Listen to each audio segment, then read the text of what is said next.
Bienvenidos, mi nombre es María Alejandra Cabeza y en esta oportunidad les vengo a hablar un poco sobre la prueba. Ahora bien, comenzaremos con un concepto, el cual se dice que la prueba es aquella actividad que desarrollan las partes con el tribunal, con la finalidad de adquirir el convencimiento de la verdad o certeza, ya sea de un hecho o afirmación fáctica, o para fijarlos como ciertos a los efectos de un proceso.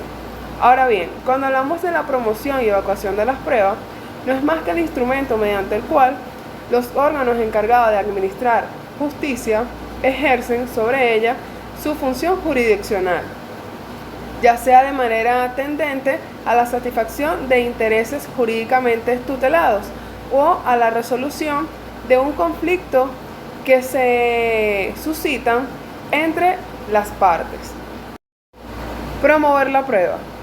Para ambas partes será en la audiencia preliminar, no pudiendo promover la prueba en una oportunidad posterior, salvo las excepciones establecidas en la Ley Orgánica Procesal Laboral, es decir, correspondiendo incorporarlas físicamente al expediente al Tribunal de Sustanciación.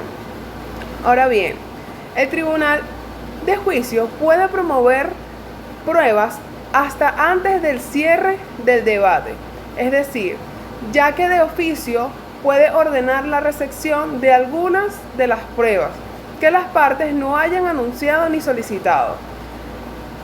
Es entonces sobre la negativa de algunas de las pruebas podrá apelarse dentro de los 3 días hábiles siguientes de dicha negativa y deberá ser oída a un solo efecto.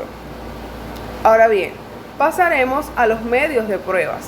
Cuando hablamos de los medios de pruebas, no es más que aquellas que deben considerarse los elementos o instrumentos esenciales utilizados para las partes y el juez, que suministran esas razones o motivos, ya sea a través de la confesión, juramento o testimonio, entre otros. Otro de los medios de pruebas son los siguientes: la confesión, ya sea de manera testimonial, el dictamen, los peritos, la inspección judicial, la reconstrucción de los hechos, ya sea el documental, la confrontación, las circunstancias, los careos, entre otros, y las llamadas no especificadas. Otro de los medios de pruebas, valga la redundancia, la confesión, la testimonial, el dictamen de los peritos, la inspección judicial, la construcción de hechos, la documental, la confrontación, la circunstancial, los careos y por último las llamadas no específicas. Esos son otros de los medios de pruebas que se pueden tener al momento del debate.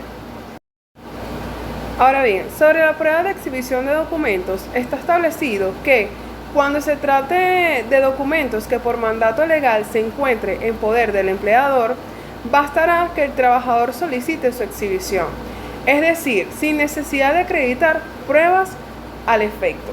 Ahora bien, cuando hablamos de la tacha de falsedad de instrumento, debe ser propuesta en la audiencia de juicio. Esto es razonable, ya que, como se indicó, es al finalizar la audiencia preliminar, cuando se incorporan las pruebas promovidas e informan las partes sobre aquellos instrumentos en cuestión. Ahora bien, la Ley Orgánica Procesal del Trabajo establece que dentro de los 5 días hábiles siguientes al recibo del expediente deberá producirse el pronunciamiento sobre la admisión, es decir, de los medios probatorios propuestos, a cuyo efecto deberá admitirse aquellas pruebas que no sean de manifestación ilegal ni impertinentes a las mismas. Evacuación de las pruebas. Artículo 74 de la Ley Orgánica Procesal del Trabajo.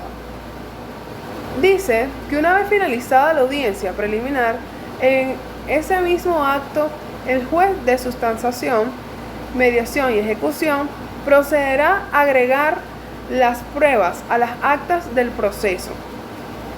De esta manera, propuestas o promovidas las pruebas ante el juez, se podrá establecer el lapso para la contestación de la demanda. De la prueba por escrito. Artículo 80. Los instrumentos públicos y los privados, ya sean reconocidos o tenidos legalmente por reconocidos, podrán producirse en el proceso en originales. Es decir, que las copias certificadas del documento, ya sea público o del privado, reconocido o tenidos legalmente por reconocido, tendrán el mismo valor que el original, si sea expedida en forma legal. Ahora bien, de la exhibición de documento.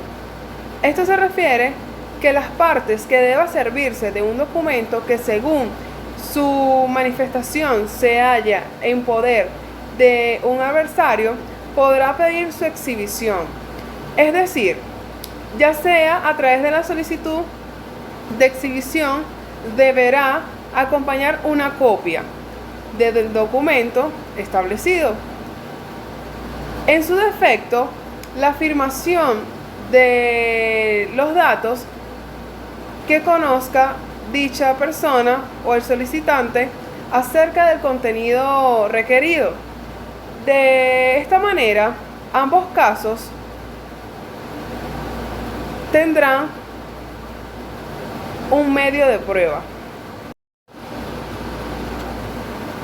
De la tacha de instrumento.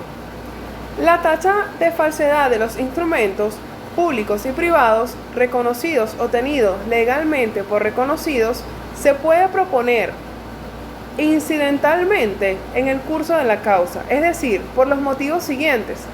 Uno de ellos, que no haya sido la intervención del funcionario público que aparezca autorizándolo, sino que la firma de éste haya sido falsificada. Que aun cuando sea auténtica la firma del funcionario público, la del apareciere como otorgante del acto haya sido falsificada. Por último, tenemos que es falsa la comparecencia del otorgante ante el funcionario público certificada por éste. De la prueba de experticia. El nombramiento de expertos solo podrá recaer en personas que por su profesión, industria o arte tengan conocimiento práctico en la materia. ¿A qué se refiere la experticia? Tenemos que en el artículo 96 se refiere que la experticia solo se practicará sobre puntos de hecho o petición de partes o de oficio por el tribunal. Por último, en el artículo 97, el nombramiento de los expertos corresponderá al tribunal y su costo correrá por cuanto a las partes solicitantes. De las pruebas de testigo. Tenemos la prueba testimonial, la cual es un medio de prueba por el cual una persona ajena al proceso realiza una declaración sobre determinados hechos de los cuales tenga conocimiento y sobre la que será interrogada. Tenemos que en la misma pena incurrirán los expertos que den declaraciones falsas con relación a la experticia realizada por ellos. Es decir, en estos casos, el juez causará o deberá oficiar lo contundente a los órganos competentes, para así que estos establezcan las responsabilidades, ya sean penales. Y por último, tenemos la prueba de naturaleza personal, la cual, dado que es una prueba de la que se declarará sobre dichos hechos que se han establecido o se han desarrollado mediante el proceso de la experticia. Gracias por su atención.